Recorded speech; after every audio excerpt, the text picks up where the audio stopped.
एक ज़माने में हमारे आबा अजदाद एक यूनिवर्सल लर्नर हुआ करते थे और नॉलेज को नॉलेज की खातिर वही बंदा सीख करता था जिसका इससे रोज़गार वाबस्ता नहीं होता था। यहाँ कम अज़ कम वो एजुकेशन को सिर्फ ज़रिया माश के लिए इस्तेमाल नहीं करता था।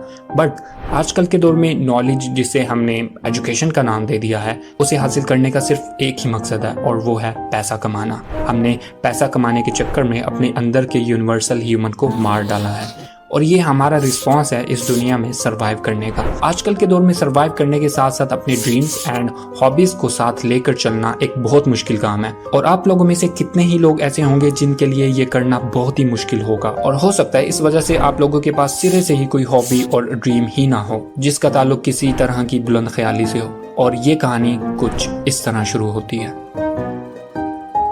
देखो, शुरू से हमें एजुकेशन सिस्टम से ट्रेन किया जाता है जिसमें हमारा सारा फोकस अच्छे स्कोर्स लाने में होता है, ना कि एक्चुअल मटेरियल को समझने में। और चूँकि हम एसेंस ऑफ एजुकेशन समझ नहीं पाते, इसलिए हम कम अज़ कम एजुकेशन से रिलेटेड अच्छी हैबिट्स और हॉबीज़ को डेवलप ही नहीं कर पाते और इस चीज़ का असर हमारी आने वाली पूरी लाइफ पे पड़ता है। और जब हम स्कूल, कॉलेज, देन कॉलेज से यूनिवर्सिटी जाते हैं तो टाइम के साथ साथ हमें समझ आने लगती है कि हम एजुकेशन तो सिर्फ पैसे कमाने के लिए हासिल कर रहे हैं। ओके, ये सब तो ऑलरेडी आप जानते हैं, बट इस पूरे सिस्टम का हिस्सा बन के हम अपने अंदर के यूनिवर्सल लर्नर को डेवलप ही नहीं कर पाते। और जब हम अपनी लर्निंग कैपेबिलिटी को ही खो देंगे तो हॉबीज़ एंड ड्रीम्स को फॉलो करने या ऐसे प्रोडक्टिव काम करना जिसके लिए हमें खुद से मेहनत करनी पड़े, वो बहुत ही मुश्किल हो जाता है। क्योंकि जब ये सारी चीज़ें सीखने और डेवलप करने का वक्त होता है तो तब हमारा फोकस एजुकेशन की एसेंस पे नहीं होता। Now it might be too late for most of you guys, but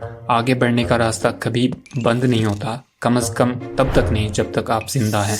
देखो, हम सब मरने से पहले एक ख़ास हद तक चीज़ों को एक्सप्लोर कर सकते हैं और अगर हम सर्वाइवल के लिए तगदो के बाद बचने वाले टाइम को अगर फजूलियात में ज़ाया कर देंगे तो मरने से पहले हम बेशुमार नेचुरल चीज़ों को एक्सप्लोर ही नहीं कर पाएंगे।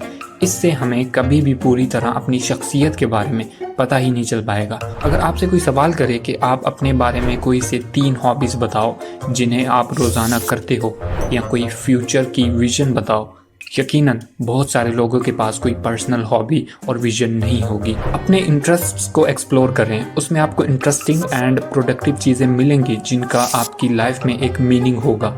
और कम अज़ कम अपनी हॉबीज़ एंड ड्रीम्स को लेकर आप एक आज़ाद ख्याल यूनिवर्सल लर्नर बन सकेंगे। ये वीडियो मोटिवेशन के लिए नहीं है और ना ही इस वीडियो में आपके मसलों का हल है।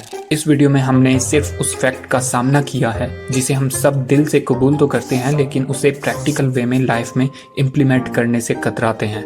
हम अपनी मसरूफ़ ज़िंदगी में वक्त निकाल सकते हैं और इस चीज़ को जो चीज़ मज़ीद मुश्किल बनाती है उसमें बेशुमार चीज़ें हैं, जैसा कि Snapchat, Insta, Facebook, YouTube, Twitter, Netflix and ये लिस्ट वक्त के साथ बढ़ती ही जाएगी। ये सारी चीज़ें आपके अटेंशन स्पैन को कम करती जाती हैं और आपको रियलिटी से बहुत दूर लेके जाती हैं। इस लिस्ट में ऑलमोस्ट जितनी भी चीज़ें हैं उन्हें बिल्कुल ही छोड़ा नहीं जा सकता, लेकिन being a practical universal human हम अपनी लाइफ आजकल के दौर में इन सब चीज़ों के साथ बहुत ही प्रोडक्टिव वे में नेविगेट कर सकते हैं। और अगर कोशिश करें ना तो इन्हीं चीज़ों का हम प्रोडक्टिव वे में इस्तेमाल भी कर सकते हैं। और ये एक वन टाइम विक्ट्री नहीं है बल्कि एक कंसिस्टेंट फाइट है। समझ लें कि this is the price to pay to become the true version of yourself. और रहा सवाल सर्वाइवल और हॉबीज एंड ड्रीम्स को फॉलो करने का, तो भाई माना पाकिस्तान में रहकर दोनों को परस्यू करना बहुत ही मुश्किल है, बट इम्पॉसिबल नहीं है। बस आपकी प्रायोरिटी लिस्ट में उस चीज़ का नंबर मैटर करता है।